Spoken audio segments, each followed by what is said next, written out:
Media kita masa kini. Terima kasih Anda selalu setia bersama kami hingga malam hari ini.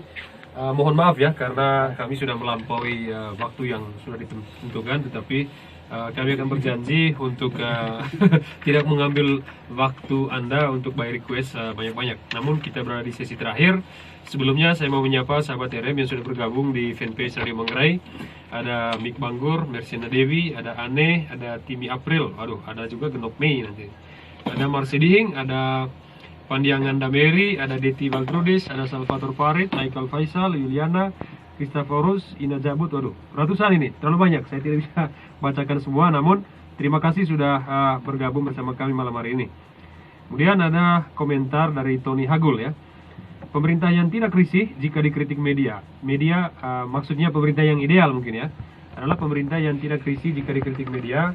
Media adalah suara kebenaran yang mewakili orang kecil. Menjadikan media sebagai mitra dan pengawas jalannya pemerintahan. Karena media independen tidak mendapat tekanan dari pihak manapun. Harusnya pemerintah mendengar, bukan membungkam. Manggarai ke depan harus lebih baik dari kemarin, hari ini dan hari esok.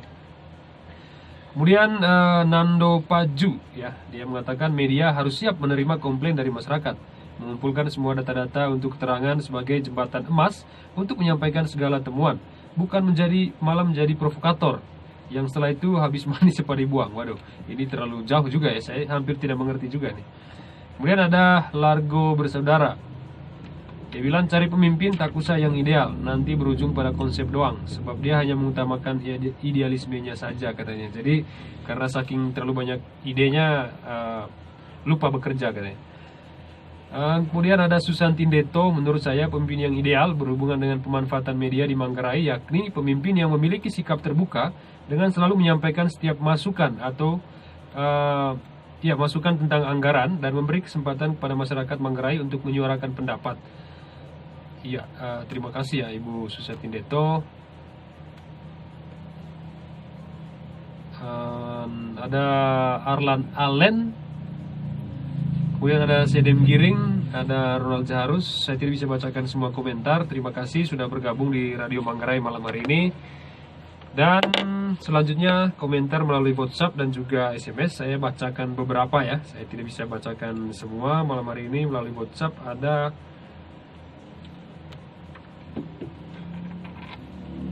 dari nomor 0822 4711 86 sekian.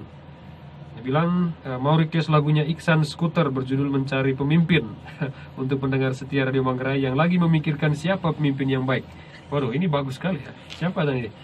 Mencari Pemimpin dari Iksan ya. Nanti saya coba carikan ya. Kemudian ada 081 338 223 sekian. Salam untuk semua narasumber handal Abang Ino. Waduh ya, ini kayak kenalan ini. Selamat malam buat Anda dan terima kasih sudah bergabung di Radio Manggarai. Kemudian dari 081 337 069 sekian. Selamat malam bapak-bapak, aku kaedaku di studio Manggarai. Saya Boni dari Ndoso, Manggarai Barat, bertanya soal berita hoax di media-media saat ini seakan-akan berlomba-lomba seperti sebuah kompetisi. Siapa yang baik dia pasti juara. Apakah ini merupakan akibat dari terlalu berkembangnya industri teknologi 4.0? Ya, pertanyaan sangat bagus ya. Nanti akan dijawab oleh sahabat narasumber saya malam hari ini. Kemudian dari 081 353 674 sekian. Selamat malam kakak, saya Elda dari Biokina. Mau titip salam buat asedaku yang lagi asik curhat, khususnya Nesti, Jenny, Rosin. Ucapannya ase tokoge. Mau deh curhat itu gak? Minta lagu kakak Enda. Tolong diputarin lagunya kakak ya. Ya. Teman-teman di Biokina ya.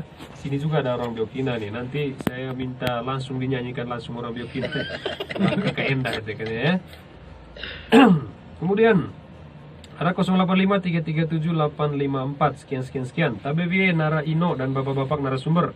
Menurut Putri Bijak, Putri Bijak namanya, pemimpin ideal itu adalah pemimpin yang bisa membawa perubahan Manggarai dari kota gelap menjadi kota terang, kota kotor menjadi kota bersih, dan bisa menjadikan kota yang nyaman bagi pejalan kaki.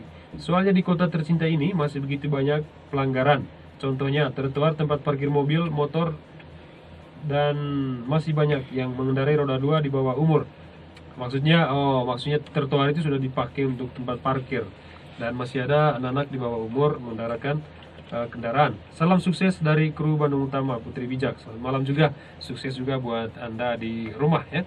Ya, itu tadi komentar dari warganet yang sudah bergabung.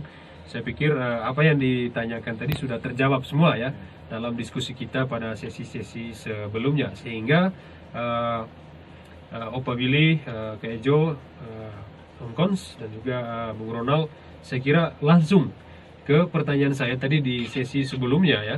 Mungkin mulai dari berlawanan dari arah jarum jam dulu, saya mau ke Bung Ronald ya. Kira-kira dari apa yang kita lihat tentang pemerintahan yang ada sekarang ini, masih ada baru 3 tahun, baru setengah perjalanan sebenarnya di Nopambelus ini ya. Namun kira-kira apa yang perlu dibenahi oleh pemerintahan yang sekarang sehingga nanti ke depan, beberapa tahun ke depan, kemudian pemerintahan ini bisa menjadi pemerintahan yang ramah terhadap pertumbuhan media atau pers di Manggarai. Silakan Bung Ronald. Oke, terima kasih Pak Ino, Pak Pemret. Ya. Ini pertanyaan yang sangat berkualitas ya. Maksud saya yang tadi tidak berkualitas.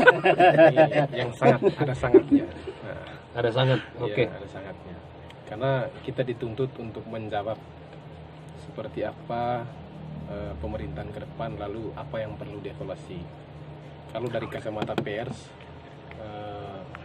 memang kita harus berbicara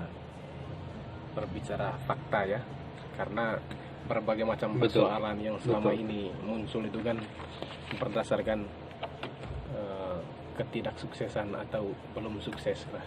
Misalnya soal persoalan sampah kota kotor ya, yang ditetapkan oleh berdasarkan rilis dari KLHK itu. Ini menjadi catatan kritis untuk pemerintah DM Denomadur ya, untuk ke depan kalau misalnya beliau maju kembali, ini menjadi poin penting. Bagaimana kemudian persoalan-persoalan ini bisa terjawab. Menyinggung, merespon tadi soal pertanyaan para sahabat Radio Manggarai yang mengatakan bahwa pers mengangkat kasus Poso itu persoalan politik. Saya pikir tidak.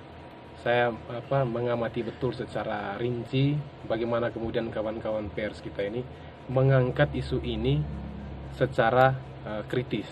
Artinya fakta-fakta yang ditulis. Kecuali kalau misalnya pers menulis opini, itu yang harus dipersoalkan. Ini kan fakta yang diuraikan, yang dinarasikan. Saya pikir tidak masalah. Dan bagi saya pemerintah juga membutuhkan kritikan dari pers. Kemudian persoalan lain menurut saya, Bung Ino, persoalan jalan rusak. Terlalu banyak berdasarkan rilis media akhir-akhir ini di Cibal misalnya, Bung Ino ya. Terlalu banyak jalan yang masih banyak yang masih proses pemeliharaan, lalu sudah rusak. Hitung bulan lah, karena masa pemeliharaan sekarang berdasarkan undang-undang itu kan 1 tahun, tapi sudah rusak. Nah ini kalau berbicara ini kan masih tanggung jawab kontraktor. Nah, artinya semua stakeholder dalam hal ini harus sama-sama melakukan evaluasi. Misalnya konsultan pengawasnya, apa yang dilakukan selama ini, terus misalnya PPK-nya, apa dia ke lapangan atau tidak untuk mengawasi proses pada saat pengerjaan jalan itu berlangsung. Betul. Ini kan kita tidak bisa nafikan. Ini sudah menjadi fakta yang sudah diketahui oleh orang banyak, karena kalau misalnya sudah dimediakan ya. Begitu. Kemudian apa lagi pertanyaannya Bang Ino tadi soal bagaimana kemudian supaya pemerintahan yang sekarang ini bisa menjadi pemerintah yang membantu dalam perkembangan pers ya, supaya bisa lebih subur, lebih positif. Secara faktual Pak Ino, saya pernah mencatat beberapa media di Manggarai ini ada sebanyak 32 atau 31 ya yang beraktivitas menjalankan tugasnya sebagai jurnalis, menjalankan kegiatan jurnalistik lah. Saya pernah rilis. Lalu ini kan sebuah Apalagi pertanyaannya Bang Ino tadi soal bagaimana kemudian supaya pemerintahan yang sekarang ini ya, ya, bisa menjadi pemerintah yang membantu dalam apa namanya perkembangan pers pers. ya, supaya bisa lebih subur, lebih positif. Ya. Secara faktual Pak Ino, saya pernah mencatat beberapa media di Manggarai ini ada sebanyak 32 atau 31 ya yang beraktivitas menjalankan tugasnya sebagai jurnalis, menjalankan kegiatan jurnalistik lah. Saya pernah rilis. Lalu ini kan sebuah fakta yang tidak bisa kita tolak. Kehadiran media-media online yang bertumbuh banyak sekali. Lalu pemerintah harus dalam hal ini harus merespon baik lah. Kembali ke topik awal tadi, pemerintah tidak boleh risih, tidak boleh alergi. Karena kehadiran media juga kan cukup membantu sekali pertumbuhan perkembangan ekonomi, kemudian pengawasan terhadap sejumlah program pemerintah. Kalau tidak ada media, saya pikir tidak bisa roda pemerintahan berjalan baik sebagaimana mestinya. Mungkin untuk sementara itu ya. Terima kasih Bung Ronald ya, pernyataan pemungkas yang luar biasa. Saya kira memang pemerintah ya tidak boleh alergi dengan pemerintahan dan kemudian melaksanakan apa yang sudah diadvokasi oleh media-media seperti misalnya TPA Poco ya, dan juga pengawasan terhadap infrastruktur. Kemudian lanjut ke Opa Willy ya. Opa Willy dulu, kira-kira apa yang perlu dibenahi oleh pemerintahnya dan sekarang untuk mendukung bertumbuhnya pers di Manggarai? Ya, saya rasa tidak ada sebuah resep khusus ya apa yang mereka buat, karena toh kami di dunia pers ini kami mempunyai cara pikir sendiri, manajemen sendiri, jadi kami juga tidak akan butuh apa yang dibuat oleh pemerintah. Biarkanlah sesuatu itu bertumbuh dan berkembang. Lalu yang kedua, saya mau kritisi bagaimana membangun ya Manggarai, terutama jalan ya. Ada yang kurang. Apa itu yang kurang? Yang kurang ketika infrastruktur jalannya tidak disertai dengan dinas yang lainnya untuk rambu-rambunya. Nah ini soal, dan ini misalnya ya pembangunan jalan 22 km misalnya. Nah bukan hanya aspal tok yang harus dibangun ya, tetapi juga rambu-rambu lalu lintasnya. Ya, perlu diperhatikan itu ya, perlu diperhatikan. Ini saya betul-betul gemes ya. Dan apalagi katakan ya, sesuai dengan undang-undang lalu lintas ya, Undang-Undang 22 tahun 2009 itu, yang bertanggung jawab ketika terjadi kecelakaan lalu lintas itu harus pemilik jalan juga, yaitu pemerintah. Nah, ketika ya seperti yang dirilis oleh Kadis PUPR waktu saya memberitakan tidak becusnya pemerintah Kabupaten Manggarai jalan, sehingga polisi lalu lintas yang buat jalan, mereka katakan baru dianggarkan ya, yang untuk tahun 2019 ini sekitar 13 miliar. Baik, terima kasih. Saya lanjutkan sedikit dulu. Nah, ketika jalan itu belum layak dipakai, kewajiban pemerintah untuk kasih tahu bahwa hati-hati. Harus ada tanda lalu lintas, rambu lalu lintas. Baik, terima kasih. Terima kasih ke Opa Willy, pikiran yang sangat bernas ya, bahwa apa yang perlu dibenahi. Saya kira pemerintah tahu ya apa yang harus dibenahi, itu versi Opa Willy. Namun kemudian bagaimana supaya pemerintahan Eno Kamulis ini bisa menjadi pemerintahan yang baik di mata masyarakat adalah pemerintah yang peka ya terhadap apa yang diinformasikan oleh media. Saya kira itu maksud jawabannya. Dan ke Kaijo, kira-kira apa nih yang perlu dibenahi atau perlu dilakukan oleh pemerintahan Deno Madur sehingga bisa ikut membantu pertumbuhan pers yang baik di Manggarai? Ya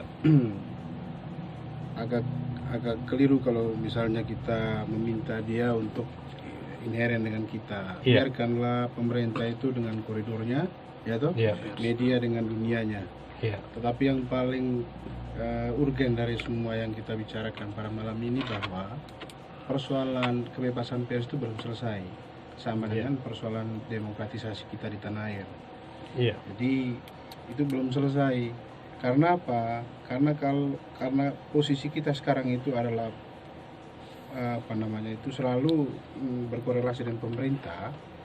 Terus tanpa sadar kita ini tinggal di dalam lipatan kekuasaan. Iya. Sekali waktu itu gampang digunting dengan cara apa? Ya adalah banyak pengalaman. Tetapi untuk konteks kita di Kabupaten Manggarai ini perkembangan persnya bagus, iklimnya bagus, Iya. ya. Hanya dan saya mau sebut bahwa Pak Kamelis itu termasuk orang yang dekat juga dengan media. Iya. Iya. Ya, beliau juga harus akui bahwa beliau besar juga karena media. Iya. Ya. Kemudian jajarannya juga. Iya. Nah, coba kita lihat bagaimana Pak Victor Laiskodat, Gubernur NTT itu memuji program hortikultura itu. Iya. Itu karena pemberitaan kan? Iya. Pemberitaan yang terus-menerus dilakukan oleh yang disiarkan Iya, oleh teman-teman media. Akhirnya itu menjadi pilot project untuk masyarakat ekonomi NTT dan mengadopsi pemikirannya beliau itu. Kemudian Iya. untuk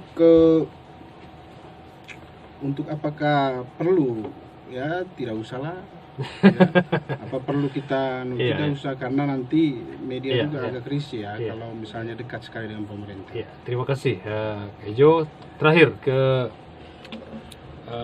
Bung Konsona, silakan kira-kira apa yang mau disampaikan? Ya, saya yakin tadi apa yang dijelaskan oleh Majo tadi bahwa memang betul. Ketika berbicara soal pemerintah itu instansi tersendiri, dan berbicara soal pers itu punya wadah tersendiri Iya. juga, sehingga tanggung jawabnya juga berbeda. Berbeda. Tetapi keinginan besar di sini bahwa bagaimana membangun kemitraan yang bagus, itu saja untuk pemerintah. Terus, nah berbicara soal itu tentu juga ya saya secara pribadi apresiasi untuk pers Manggarai juga. Jadi banyak pemberitaan dari teman-teman media termasuk kita semua ini yang notabene mampu mengangkat citra Manggarai ke mata nasional maupun internasional. Nah, ke internasionalnya seperti apa? Ketika teman-teman pers memberitakan tentang kopi Arabica, maka lahirlah yang namanya sertifikat indikasi geografis atau SIG ini. Artinya apa? Pengakuan secara internasional kopi Arabica Manggarai itu sangat luar biasa. Itu juga jasa-jasa dari pers. Nah, hal yang berikut terkait dengan Horti, saya sepakat Om Jo. Jadi bagaimana Horti ini menjadi komunitas andalan bagi Kabupaten Manggarai, dan ini harus apresiasi juga. Karena pers Jadi memberitakannya. karena semua kerja pers juga, maka juga pemerintah harus apresiasi juga dengan pers. Itu wajib hukumnya. Dan di sisi lain, saya mengikuti juga beberapa perbincangan di WhatsApp group yang mengatakan bahwa berapa sih keuntungan dari pemerintah terhadap keberadaan terhadap keberadaan Horti yang ada di Manggarai. Bagi saya juga pertanyaan itu sangat menyesatkan juga. Karena apa? Saya menilai begini. Jadi ketika berbicara soal program pemerintah, itu tidak berbicara soal komersialisasi. Iya. Artinya pemerintah di sini tidak mau memberikan suatu investasi bisnis karena memang sudah melanggar regulasi kalau seperti itu. Jadi apa yang diberikan oleh pemerintah kepada rakyat, Sudah lewat ini. artinya apa? Tongso tentang hortikultura itu lewat kemarin. Oh, gitu, ya. Tapi tidak apa-apa. Tapi saya menarik ketika saya mencerna ini. Betul. Jadi ketika dikatakan bahwa keuntungan pemerintah seperti apa, bagi saya itu satu pertanyaan keliru juga. Karena pemerintah bukan investasi pembisnis. Saya kira nanti Radio Manggarai perlu siapkan waktu khusus bicara soal hortikultura Ya, ini ya. siap. saya rasa seperti itu ya, karena juga untuk hortikultura ini terkadang jauh panggang dari api ya. booking-nya di wilayah saya itu hancur banget. Ini debat injury time ini. Tidak artinya. Waktu ya.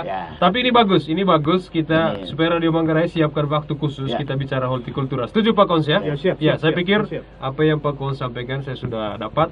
Dan sahabat Radio Manggarai 88,0 FM media kita masa kini.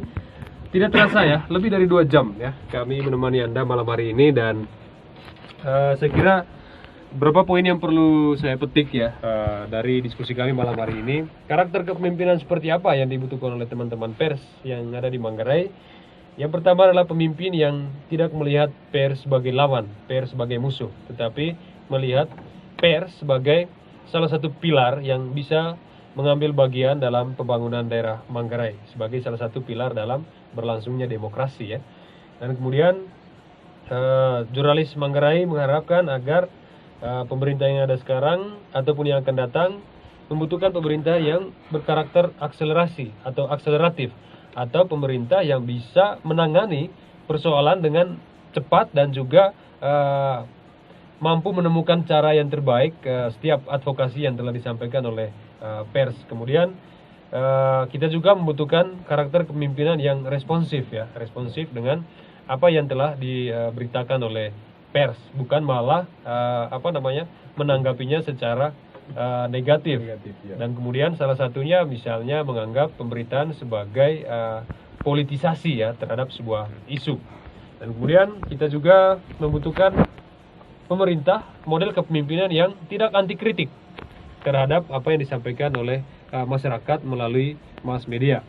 Dan kemudian yang terakhir, mewakili teman-teman jurnalis yang ada di Manggarai, kita membutuhkan tipe kepemimpinan yang apresiatif ya, seperti yang disampaikan oleh Bung Kons tadi dan juga Bung Ronald ya. Jadi pemimpin yang bisa menghargai proses kegiatan-kegiatan jurnalistik sebagai media advokasi ya terhadap apa yang dilihat, terhadap apa yang disaksikan oleh teman-teman jurnalis yang terjadi di Manggarai.